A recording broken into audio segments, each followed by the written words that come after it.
Hey everyone, in today's exam and content, we're going to be dissecting a paper that's going to attempt to give us the answer to, do you need to train to maximal failure, meaning that every single set will result in failure, or can you use a little bit more conserved approach and get the exact same results as it relates to muscular endurance, 1 repetition maximum, as well as muscle hypertrophy. So, without further ado, let's go ahead and jump right in.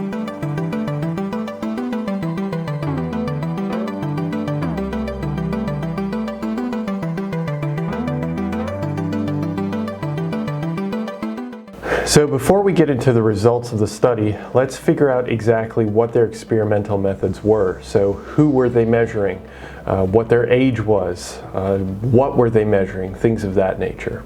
So the participants of the study were exclusively female. So this does not necessarily mean that we can't extrapolate the results to males, but it is something that we should kind of keep in the forefront of our mind, that can there be differences between the sexes that leads to a change or a difference that we might see in males that we might not see in females, or vice versa.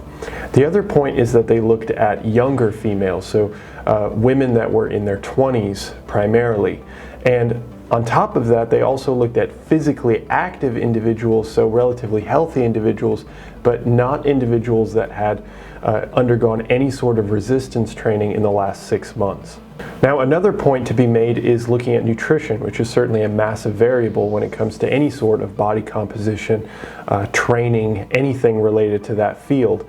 And they didn't actually look at nutrition all that much. They essentially just told the participants, they told these women that they need to just maintain their normal diet.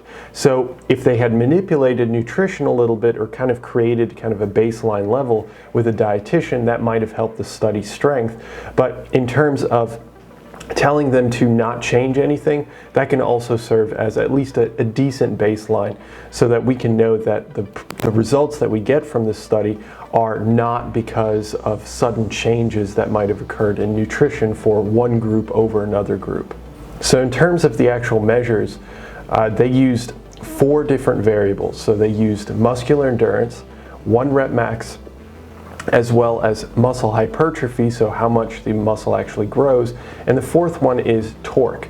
Now, we will not be discussing torque, but we will be discussing the other 3, mainly because I don't feel that I don't have the know-how to actually be able to speak effectively on torque, but I do feel like I can talk about the other 3, so those are the 3 that we're going to be focused on.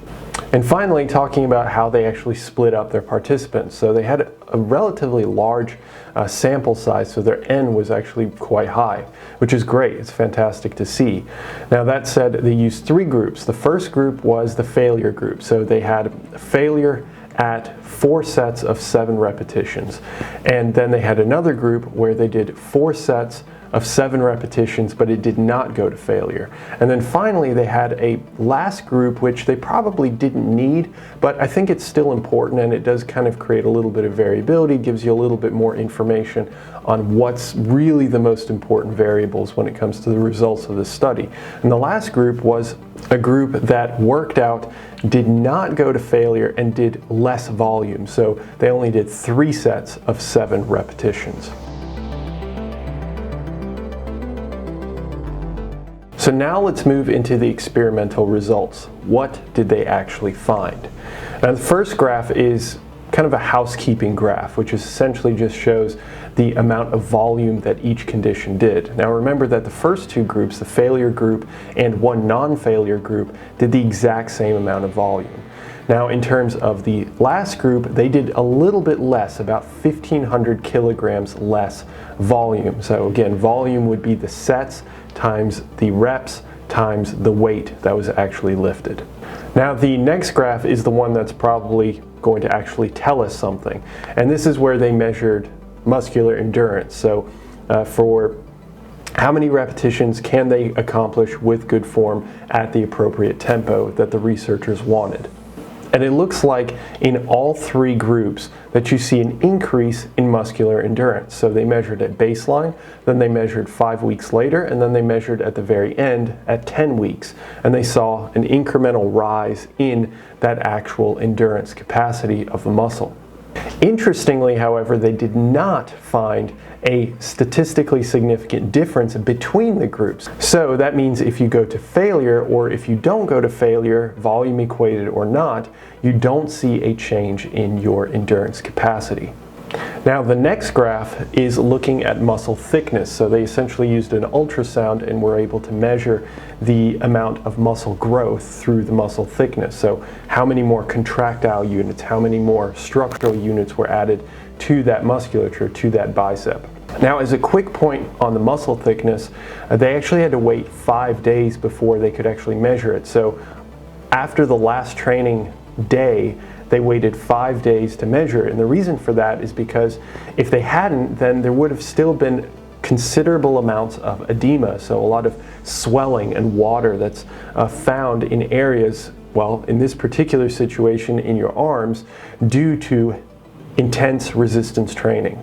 And the reason that's a problem is because, well, if you have fluid that's filling into that area because your body's trying to repair that area, that doesn't exactly reflect the actual muscle growth. So it's possible that you could get skewed values or increases in particular conditions in which you would have more muscle damage because you would have more edema. Now, going to the actual results, they saw a stepwise increase, so at basal to 5 weeks to 10 weeks.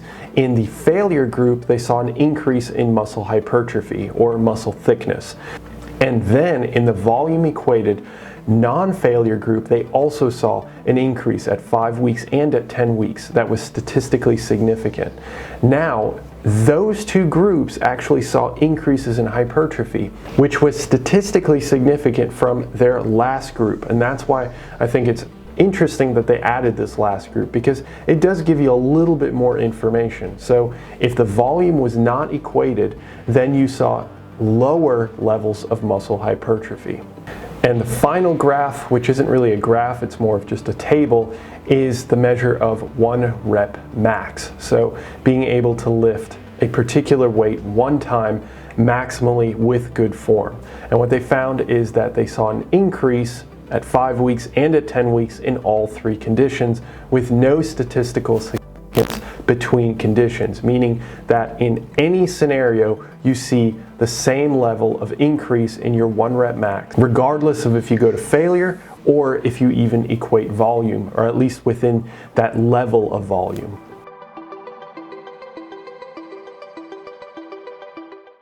And finally, let's discuss the actual findings of this paper. So in terms of muscle endurance, it does not seem that it makes a difference if you are going to failure, if you are not going to failure and maintaining the exact same volume as if you were to go to failure, or if you were to even take a step back and not do as much volume, it doesn't seem to make a difference. Now that's based off of 10 weeks worth of data. Now I feel like, and this is completely my gut feeling, but if you were to extend that to 20 or 30 weeks, that you might see a slight drop off if you did a little bit less volume. But is it going to be statistically significant?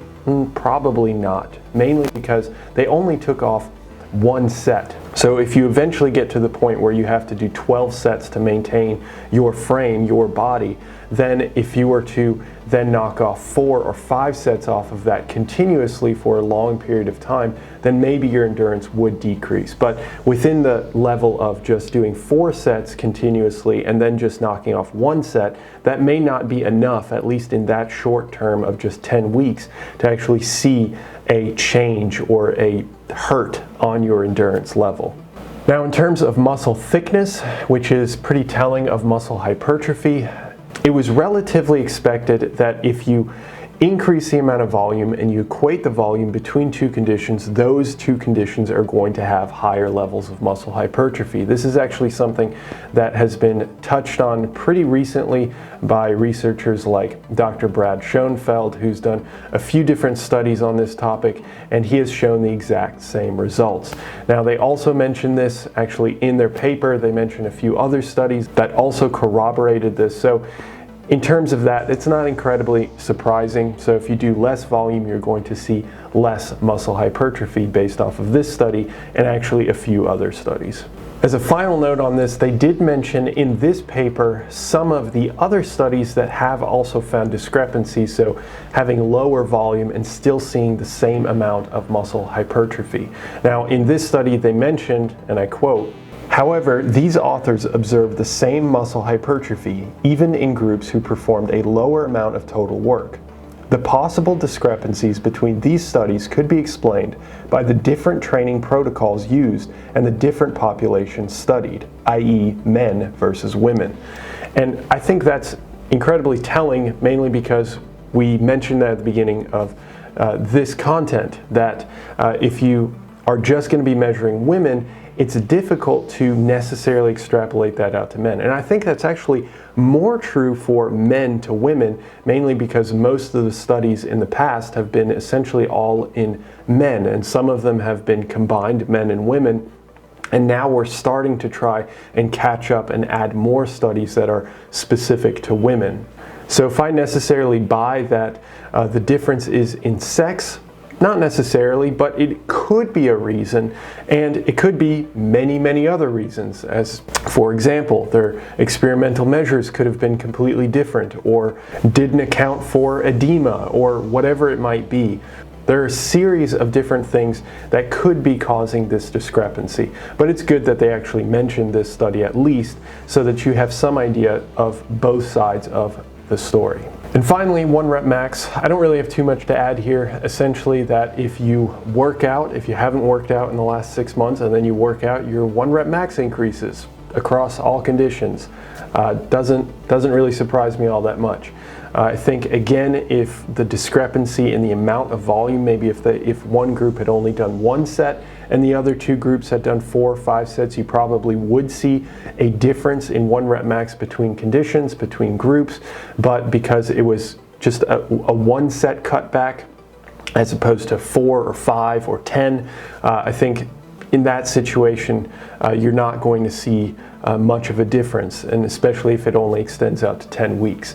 I think as you become more of an intermediate lifter and an advanced lifter, then it might make a little bit more of a difference. So in terms of how I would grade this paper, I would give it probably something like an A-.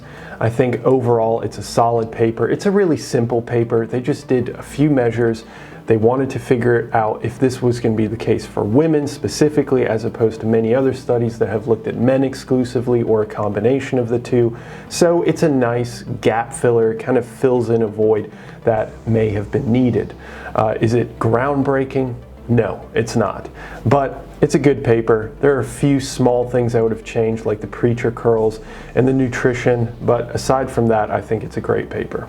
And with that said, hopefully you found this piece of content informative. And if you have opinions, if you'd like to read the paper yourself, of course I have it linked. It is open access, so you should have access to the entire paper, and you can make your own opinions about it, and certainly let me know in the comments section or wherever you are consuming this. And I hope that I have the pleasure of speaking with you in the very next one. Have a good one. Bye.